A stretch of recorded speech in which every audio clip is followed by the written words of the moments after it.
অনেকদিন ধরে কিছু খাইনি মহারাজ, কিছু সাহায্য করুন। এটা কি করে সম্ভব গোপাল? তুমি তো কম রোজগার করনি, কোথায় গেল সেই সব অর্থ? বিশ্বাস করুন মহারাজ, কিভাবে যেন সব অর্থ আমার কাছ থেকে চলে গেল। ও গোপালকে এই অবস্থায় যে দেখবো সেটা ভাবতেও পারিনি।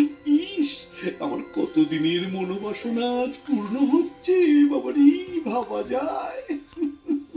তোমার অর্থ তুমি বাজে খরচ করেছো, আর কি করবে? আমি চাইছি না মহারাজ, কিন্তু তবুও খরচ হয়ে যাচ্ছে। এটা কি সম্ভব গোপাল? তুমি চাইছো না অথচ তোমার জমানো অর্থ তোমার হাত দিয়ে খরচ হয়ে যাচ্ছে।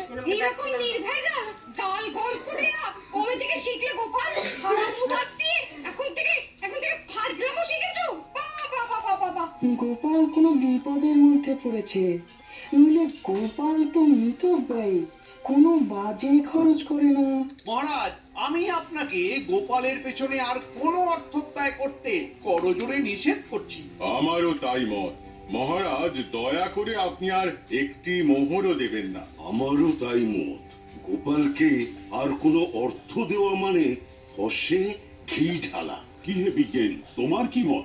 আমার একটাই কথা বলার আছে মহারাজ, গোপাল তো মিতব্যয়ী, ও কোনো বাজে খরচ করে না। তাহলে আজ গোপালের এই অবস্থা কেন?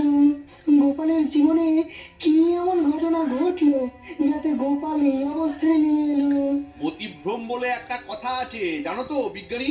দূর করে দিন মহারাজ, দূর করে দিন। যাও গোপাল যাও, তুমি বরং বাড়ি যাও, আবার তোমার পুরনো ব্যবসা নিয়ে হাটে মাঠে বসো। আমি আর তোমাকে কোনো সাহায্য করতে পারবো না। যাও, আর দাঁড়িয়ে থেকো না। তাহলে আপনি আর সাহায্য করবেন না?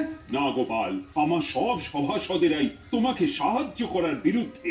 আমি তাদের বিরুদ্ধে গিয়ে